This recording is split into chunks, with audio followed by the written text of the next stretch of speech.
Si tu veux appeler en masse de la data, tu as deux solutions.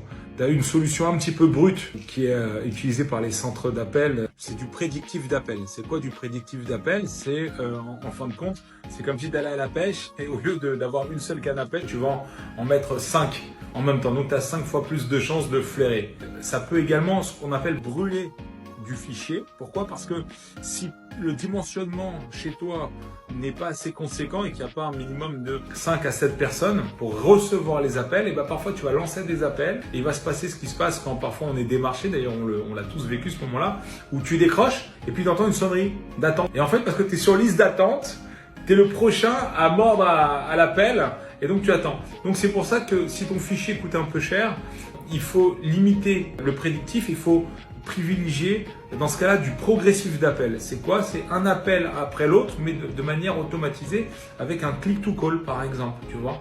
Ça c'est sympa. Ringover le fait. Et sinon, si tu veux être un peu plus punchy, un peu plus agressif et que tu as un bon dimensionnement, le prédictif d'appel c'est assez efficace puisque tu n'auras quasiment jamais d'attente, surtout si tu appelles comme tu me l'as expliqué sur un fichier de portable, quoi.